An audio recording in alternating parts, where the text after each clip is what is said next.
Good morning and Jai Hind, my dear children. Myself Mona Keshri from MVM Public School. Children, as you know, I have already started your new chapter lesson 13, our environment. Today I will teach you pollution. It means pradushan.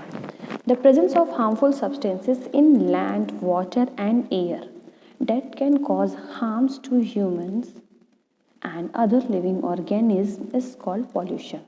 Land water air में जो हानिकारक पदार्थ है, substance हैं कि उसकी उपस्थिति से जो मानव और अन्य जीवों को नुकसान पहुंचा सकती है उसे हम क्या कहते हैं, प्रदूषण कहलाता है। ठीक है, जैसे लैंड वाटर एयर में हानिकारक पदार्थों की उपस्थिति जो मानव और अन्य जीवों को नुकसान पहुंचा सकती है प्रदूषण कहलाता है।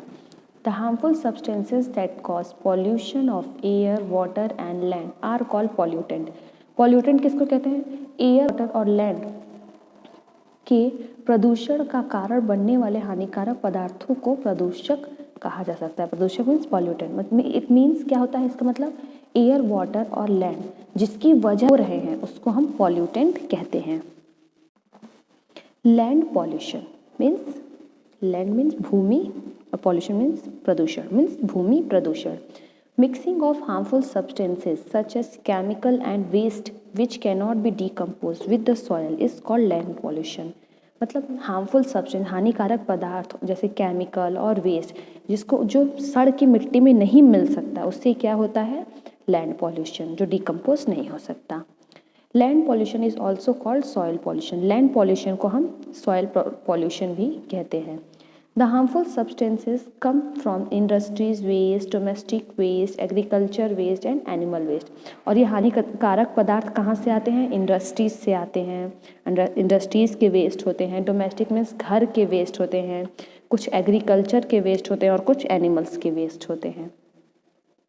Agricultural waste include the fertilizer and pesticide which release harmful chemicals into the soil। Agricultural waste में क्या क्या आता है, फर्टिलाइज़र और पेस्टिसाइड जिसमें बहुत सारे हार्मफुल केमिकल्स होते हैं जो मिट्टी को नुकसान पहुंचाते हैं।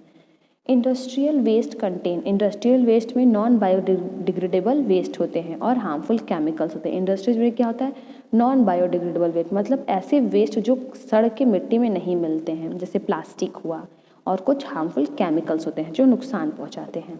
डोमेस्टिक वेस्ट में क्या क्या आता है, घर के वेस्ट में छिलका आता है, पील्स आ जाते हैं, इन ग्लास आ जाता है, प्लास्टिक आ जाता है जो मिट्टी में नहीं मिल सकता। ग्लास प्लास्टिक तो है, छिलका तो मिल जाएगा लेकिन ग्लास प्लास्टिक ये सब डैमेज नहीं होते हैं, मिट्टी में नहीं मिलते हैं। These waste reduce the quality and fertility of the soil. इससे क्या होता है, मिट्टी की गुणवत्ता को ये लोग कम कर देते हैं, क्वालिटी को कम करते हैं और फर्टिलिटी और उपजाऊता को भी कम कर देते हैं। To reduce land pollution, land pollution को रिड्यूस करने के लिए farmer should use natural manure. तो फार्मर को क्या यूज़ करना चाहिए, नेचुरल मैन्योर यूज़ करना चाहिए, प्राकृतिक खाद यूज करना चाहिए। केमिकल फर्टिलाइज़र और केमिकल खाद की जगह उसको फार्मर्स को प्राकृतिक खाद यूज़ करना चाहिए। Industries should be located away from the polluted area, मतलब जहाँ पे लोग रहते हैं उससे इंडस्ट्रीज बहुत दूर होना चाहिए। And should manage their waste well, और जो भी वेस्ट इंडस्ट्रीज से निकलते हैं उसको अच्छे से मैनेज करना चाहिए। Domestic waste should be dumped into not be dumped into open, और डोमेस्टिक वेस्ट को कभी भी खुले में नहीं फेंकना चाहिए। क्यों, क्योंकि उसमें मक्खियाँ बैठेंगी, फिर मक्खियाँ आकर आपके घर पे खानों में बैठेंगी तो आपको क्या हो जाएगा, बीमारियाँ हो जाएंगी, आप बीमार पड़ जाएंगे और आपको नुकसान पहुँचाएगा। Children, tomorrow I will teach you water pollution and air pollution. ठीक है, आज हमने आपको लैंड पॉल्यूशन पढ़ाया और कल हम आपको वाटर पॉल्यूशन और लैंड पॉल्यूशन पढ़ाएंगे। अगर आपको कोई भी प्रॉब्लम है, if you have any Q related to this video or any other things, you can ask me in the comment box. Thank you and have a nice day. Bye.